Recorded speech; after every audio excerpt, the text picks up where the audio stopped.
Hello, everyone. Thank you, Richard, for a very glowing introduction. I've just dropped the text in the chat, if that's easier for you to look up. Well, I'll just be reflecting a few thoughts on the first three verses of this passage. As Richard noted, some of you may know that though I was born in America, I spent most of my life in Canada. And so a return to America has offered somewhat of an outsider's view into our nation. Now, I don't think this will come as a surprise to you, but I've noticed that we Americans really love to celebrate wins. We love to boast about our successes. And as far as I can tell, even though Mennonites in America are not particularly bombastic in our style and dispositions, I think some of us can certainly be bombastic about our favorite sports teams, especially when they win. Is that right? You can throw a thumbs up on the screen. You know, America is for winners, or at least that's what we've been told to believe. We want to be seen as successful or blessed, if you want to use Christian lingo. Yes. But there's a corollary to winning, and is that often someone has to lose. And as the past year has highlighted, there continues to be a narrative of someone winning at the expense of those that lose, whether it's about an election or a virus or vaccinations or immigration or the tragic disease of racism. And on this last point, I find it a privilege to serve alongside other members of the Racial Justice Task Force, commissioned by the Virginia Mennonite Conference, to truthfully look at the ways that the conference has upheld racism or discrimination in our history and in our institutions. As we have been talking, we've been asking, in what ways have we as a conference won at the silent expense of those that lose? Now, a significant part of that work is to of the work in the conference is to say, silence no more. Silence no more. You know, within the VMC, each time we gather together for an assembly like this today, we often take time to acknowledge wins and losses as a conference. We can celebrate the birth of new congregations as a win, but we can also acknowledge the loss of congregations. It's the reality of life as a diverse community of congregations that we feel deeply both the wins and the losses. And as Americans, the losses often seem to sting a little bit harder, or perhaps that's shared by all humans. We don't have to be afraid of either of these, though, despite our tendency to gloss over our losses. Now, I know that when I come to texts like Isaiah 61, I'm inclined to identify with the wins. I identify with the wins of the Lord's favor and of the win of being sent as a proclaimer of good news and of freedom and of comfort. I want to be the one who gets to tell others of God's favor upon them. I want to be the one who bestows beauty and joy upon those who are disturbed and distraught. You know, in wanting to identify with the winning in this passage, I wonder if that is perhaps more of an American instinct rather than a particularly Christian one. And isn't it quite presumptuous and perhaps just as American of us to read ourselves into a text that clearly points to a specific anointed one? I wonder, what might it look like for us to hear and embrace these words of Isaiah as the apparent losers? What if we were the poor? What if we were the brokenhearted?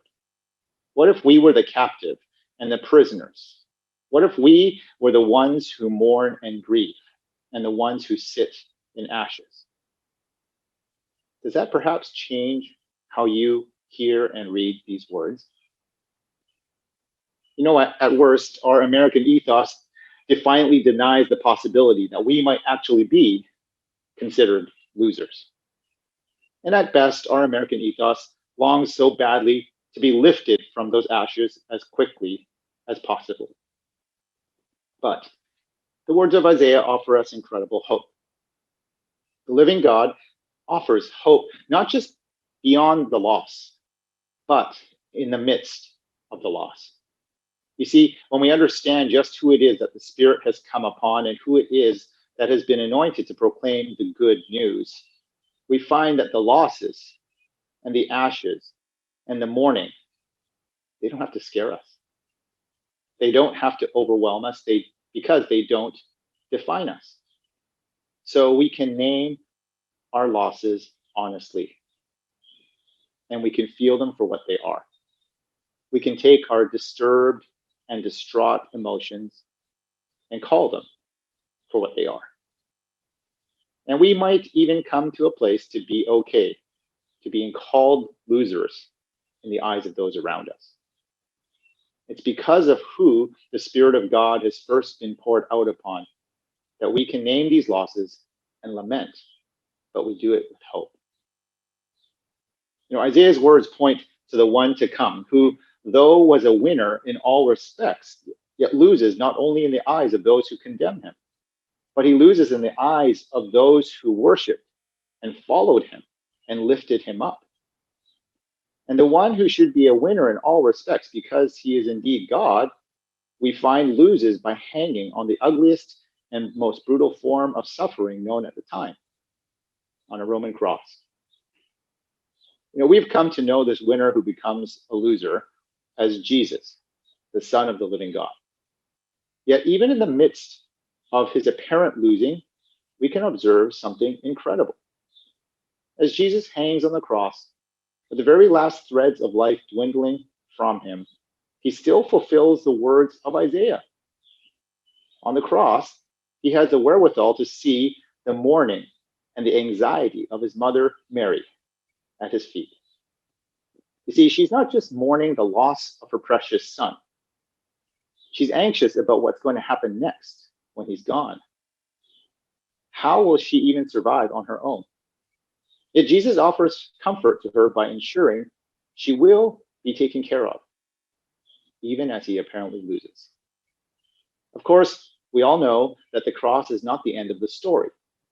On the cross, Jesus does ultimately win, but in an unexpected way by conquering the power of sin and its curse, death.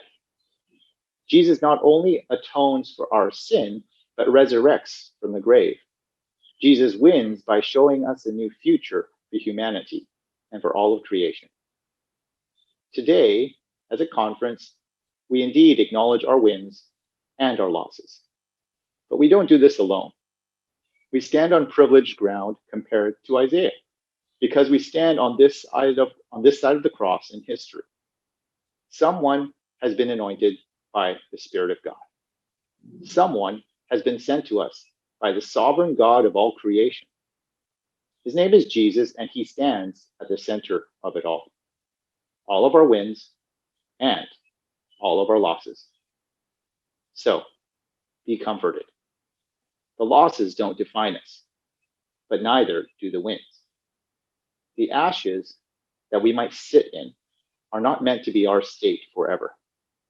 Instead, in Christ, we have a sure and certain hope in the new heavens and earth to come. In Christ, beauty surely will rise. May it be so.